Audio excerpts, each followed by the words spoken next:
નમસ્કાર વિદ્યાર્થી મિત્રો, ફરી એકવાર તમારું સ્વાગત છે અમારી યુટ્યુબ ચેનલમાં. તો મિત્રો, આજે આપણે આ વિડીયોમાં ધોરણ 10નું આપણે ગુજરાતી વિષયનું જે પ્રથમ પરીક્ષા લેવાની છે તેના માટે આઈએમપી પેપર લઈને આવી ચૂક્યા છીએ. કેના માટે? પ્રથમ પરીક્ષા માટેનું આઈએમપી પેપર લઈને આવી ચૂક્યા છીએ. તો સારી તમારે પૂરેપૂરો વિડીયો જોવાનો રહેશે. ચેનલમાં ન હોય તો ચેનલને સબસ્ક્રાઈબ કરી દેજો અને બેલ આઇકન દબાવવાનું ભૂલતા નહીં. તો મિત્રો, આઈએમપી મોડલ પેપર છે ને, જો આની તમારે પીડીએફ જોતી હોય તો આપણી વોટ્સઅપ ચેનલ અને ટેલિગ્રામ ચેનલની લિંક તમને ડિસ્ક્રિપ્શનમાંથી મળી જશે. તેને તમારે જોઈન કરી લેવાની રહેશે, ત્યાંથી તમને મળી જશે. તો આપણે શરૂ કરી દઈએ હવે સોલ્યુશન. તેમાં પહેલું છે ગદ્ય વિભાગ. પેપર સ્ટાઇલ પ્રમાણે છે. તેમાં જો નીચેના જોડકા યોગ્ય રીતે જોડી ફરીથી લખો. તો એમાં છે ભૂલી ગયા પછી. તો ભૂલી ગયા પછી તો એ રઘુવીર ચૌધરીનું છે. પછી છે ભૂલી ગયા પછી કોનું છે? રઘુવીર ચૌધરીનું છે. પછી છે વાયરલ ઇન્ફેક્શન. તો વાયરલ ઇન્ફેક્શન છે એ ગુણવંત શાહનું છે. પછી છત્રી રતિલાલ બોરીસાગરની છે. અને ચોપડા ઇન્દ્રજાળ ચંદ્રકાંત પંડ્યાનું છે. તો આવી રીતે તમારે જોડી લેવાનું છે. જોડકા સાહિત્ય જોડી લેજો. આગળના ક્વેશ્ચન જોઈ લઈએ હવે. પછી છે નીચે આપેલા વિકલ્પમાંથી યોગ્ય વિકલ્પ પસંદ કરીને ખાલી જગ્યાઓ પૂરો. પરીક્ષામાં ઉત્તીર્ણ થવાની ખુશીમાં રામાયણ અને મહાભારત ખાલી જગ્યાને ભેટમાં મળ્યા. તો એ અંકિતને ભેટમાં મળ્યા હતા. કોને? અંકિતને. તો જવાબ આવશે અંકિત. પછી છે નરેને ખાલી જગ્યાની તાલીમ મેળવી હતી. તો વન સંરક્ષણની કે નહીં? વન સંરક્ષકની. એમાં જવાબ આવશે વન સંરક્ષકની. વન સંરક્ષકની અહીંયા જવાબ મળી ગયો. ગંદકીની ખલેલ પામનાર સંત કોણ હતા? તો ગંદકીથી ખલેલ પામનાર સંત હતા સ્વામી વિવેકાનંદ હતા. કોણ હતા? સ્વામી વિવેકાનંદ છે જવાબ રહેશે. પછી છે ખાલી જગ્યાના કારણે શાકના ઝાડ શણગારેલા લાગે છે. તો આજ્ઞાના કારણે શાકના ઝાડ શણગારેલા લાગે છે. કેના કારણે? આજ્ઞાના કારણે. તો આવી રીતે તમારે જવાબ સાહિત્ય કરી લેવાના રહેશે. ખાલી જગ્યાના જવાબ સાહિત્ય કરી લેજો. વિડીયોમાં આગળ વધતા પહેલાં તમને હું બીજા યુટ્યુબ ચેનલ વિશેની માહિતી આપી દઉં. જો મિત્રો, આપણી આ યુટ્યુબ ચેનલ છે હેરીબારી. આ યુટ્યુબ ચેનલનું નામ છે. આ બીજી યુટ્યુબ ચેનલ છે આપણી વ્લોગ્સની ચેનલ છે. આમાં આપણે ડેલી વ્લોગ્સ અપલોડ કરીએ છીએ. તો આ ચેનલને પણ તમારે સબસ્ક્રાઈબ કરી લેજો. આપણે ડેલી વ્લોગ્સના વિડીયોમાં નાખીએ છીએ. તો આમાં જો આ બધા વિડીયો આપણે નાખીએ છીએ તો આ ચેનલને પણ સબસ્ક્રાઈબ તમે કરી શકો. વિડીયો સારા લાગે તો ઇન્સ્ટાગ્રામમાં પણ તમે ફોલો કરી શકો. હેરીબારિયા યુટ્યુબ ચેનલનું નામ છે. તો મિત્રો, ફરીથી આપણે વિડીયોમાં આગળ વધી જઈએ.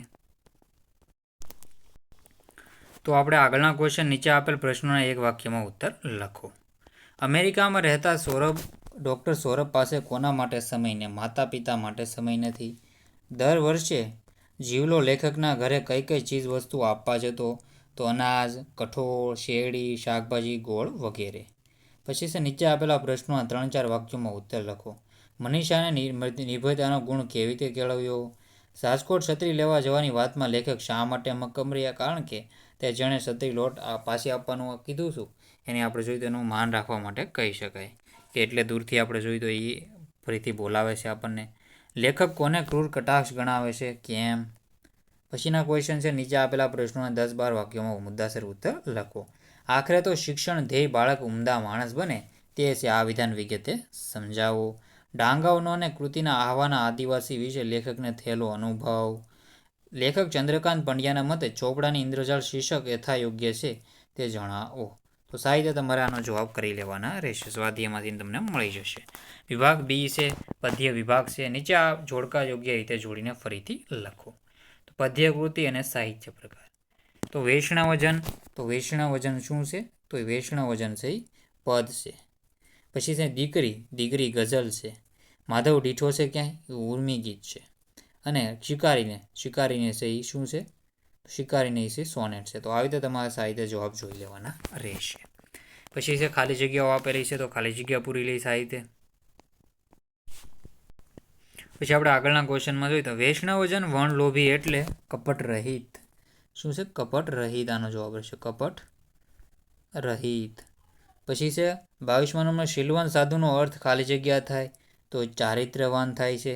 કવિ ખાલી જગ્યાના ઉડતા આવવાની ઈચ્છા વ્યક્ત કરે છે તો મોરપીંછના ઉડતા આવવાની ઈચ્છા વ્યક્ત કરે છે. કયું? મોરપીંછ. તો આ યાદ રાખજો. પછી છે હૈયું ઉજળતા રક્તસ્થિયા ફૂટે છે. નીચે આપેલા પ્રશ્નોના એક વાક્યમાં ઉત્તર લખો. હું એવો ગુજરાતી ગીતમાં મૌન માટે ગાંધીજીનો સરદાર શા માટે યાદ કરે છે? એક હાકલ માટે, એકતા માટે અને હાકલ માટે, એમ યાદ રાખજો. મોરલીના આભમાં કોણ ઉગે છે? શ્યામ નામનો મયંક ઉગે છે. મોરલીના આભમાં શ્યામ નામનો મયંક ઉગે છે. નીચે આપેલા પ્રશ્નોના 3-4 વાક્યમાં ઉત્તર લખો. ઉછરે છે રોજ કાયમને ફડકમાં દીકરી એમ કવિ શા માટે કહે છે? સત્યના આયુધની કઈ વિશેષતા છે? વતનથી વિદાય થતાં કાવ્યમાં કવિના પગ આગળ જવા માંડ માંડ ઉપડે છે, કારણ આપો. તો એને ધરતીને છોડવા માગતા ન હોય છે. પછી છે મુદ્દાસર જવાબ આપો. 10-12 વાક્યમાં તમારા જવાબ લખવાના છે, ગમે તે 2-3 માર્કના ગુણ રહેશે. નરસિંહ મહેતા રચિત વૈષ્ણવજન પદના આધારે વૈષ્ણવજનના લક્ષણો જણાવો. શિકારી કાવ્યમાં કવિ પ્રકૃતિ જગત અને પ્રાણી જગતનું સૌહાર્દ કઈ રીતે રજૂ કરે છે? માધવને મેળવવા માટેની સૂરની તીવ્ર ઉત્કંઠા તમારા શબ્દોમાં લખો. પછી વિભાગ સી છે વ્યાકરણ વિભાગ. આપેલા વિકલ્પમાંથી સાચો વિકલ્પ પસંદ કરીને ઉત્તર લખો. નીચેના શબ્દોની સાચી જોડણી શોધીને લખો.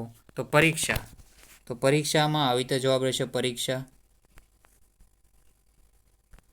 પછી છે નિયમિત, તો આ નિયમિત છે, તો આવી રીતે સાચી જોડણી રહેશે. દિગંબર, દિગ પ્લસ અંબર તો દિગંબર, દિગંબર આવી રીતે થશે. અહીં તમને ચોકઠા કરેલા છે, જવાબ જ આપેલા છે. મિત્ર મંડળી, તો મિત્રની મંડળી તો મધ્યમપદ લોપી સમાસ છે. બંને શબ્દમાં જોડણી વધ શરત તો હોળ અને શરત તો સ્મૃતિ. વાસળીથી વિકટો થઈને આ સૂર એક ઢૂંઢે કદમની ચાય, તો એમાં જવાબ આવશે આપણો ઉપમા.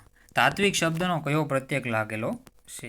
તો તાત્વિક તો પર પ્રત્યય, તત્વ પ્લસ ઈક તો પર પ્રત્યય લાગેલો છે. પછી આગળના ક્વેશ્ચન છે, નીચેના શબ્દોના સમાનાર્થી શબ્દ શોધીને લખો. તો એમાં જોઈએ તો ઉર થશે હૃદય, નિમાણું તો ગમગીન, દેવું સંજ્ઞાનો, દેવું એટલે ભાવવાચક સંજ્ઞા થશે નામ. નીચેના શબ્દોના પ્રશ્નોના માગ્યા મુજબ ઉત્તર લખો. નીચેના રૂઢિપ્રયોગના અર્થ સમજો. નવ નેજા પડવા, નીચે આપેલ કહેવતનો અર્થ બાંધી મુઠ્ઠી લાખની. પછી છે ભીના વાળવાળી રૂપાળી સ્ત્રી, શાલભંજિકા આપણે કહી શકીએ. નીચેના શબ્દનો વિરોધાર્થી શબ્દ શુષ્ક તો આર્દ્ર ભીનું. નીચે આપેલા વાક્યને કર્મણી વાક્યમાં ફેરવો. તું આનંદને અહીં મોકલી શકીશ, તારાથી આનંદને અહીંયા મોકલી શકાશે. નીચેના તળપતા શબ્દનું શિષ્ટ રૂપ લખો. શાક એટલે કે નશો. નીચેના વાક્યમાંથી વિશેષણ શોધીને તેનો પ્રકાર જણાવો. યમુનાના વહેણ તમે મૂંગા છો કેમ? તો એમાં તમારે જવાનું રહેશે. પછી નીચેના વાક્યમાંથી ક્રિયા વિશેષણ ભાવે છે, ક્રિયા વિશેષણ રહેશે. બહુ આપણે જોઈએ તો એ ક્રિયા વિશેષણ કહી શકાય. વિદ્યાર્થી શબ્દના ધ્વનિ ઘટકો છૂટા પાડો. તો વિદ્યાર્થી ઘટકના ધ્વનિ ઘટકો આવી છે. પછી વ ખોડો રહેશે, પછી નાનો ઈ, પછી વિધ્ય થ્ય આવશે, ધ આવશે, પછી આ, પછી થ, અર્થી થ, પછી ર અને પછી ઈ મોટો ઈ. તો આવી રીતે તમારે કરી લેવું. પછી પ્રેરક વાક્યમાં રૂપાંતર કરો. રીસના હુમલામાંથી એક સુરતી કુટુંબ બચ્યું. નીચેની પંક્તિનો છંદ ઓળખાવો. પછી તભજજ ગાગા કયા છંદનું બંધારણ છે? તભજજ ગાગા છે એ ક્યાંનું છે? વસંત તિલકાનું છે. વસંત તભજજ ગા વસંત તિલકાનું છે, યાદ રાખજો. 14 અક્ષરનો છંદ રહેશે. પછી છે અર્થગ્રહણ લેખન સજ્જતા.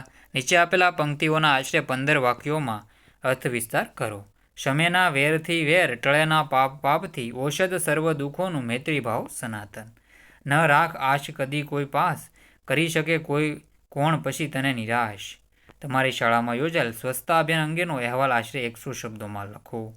પછી આ ગદ્યખંડનું તમારે ત્રીજા ભાગમાં સંક્ષિપ્ત કરવાનું રહેશે. સાહિત્ય કરી લેજો. અને બાકી અહીંયા જો મોહમ્મદ માગડ વિશેનું છે. આપેલા મુદ્દાના આધારે 250 શબ્દોમાં નિબંધ લખો. તો એમાં છે પુરુષાર્થ એઝ પ્રારબ્ધ, તો એના પ્રસ્તાવનામાં પરિશ્રમનો મહિમા, પરિશ્રમના ફાયદા, પરિશ્રમનું ફળ, મારો યાદગાર પ્રવાસ. પછી છે મારા યાદગાર પ્રવાસમાં જીવન પ્રવાસનું મહત્વ, જોયેલા સ્થળનું વર્ણન, અનુભવ, ઉપસંહાર, કન્યા વિદાય, એક કરુણ મંગલ પ્રસંગ. તો સાહિત્ય તમારે આવી રીતે આ પેપર સોલ્યુશન જોઈ લેવાનું રહેશે. જે બાકી ક્વેશ્ચન રહ્યા તમારે સોલ્યુશન જાતે કરી લેવું.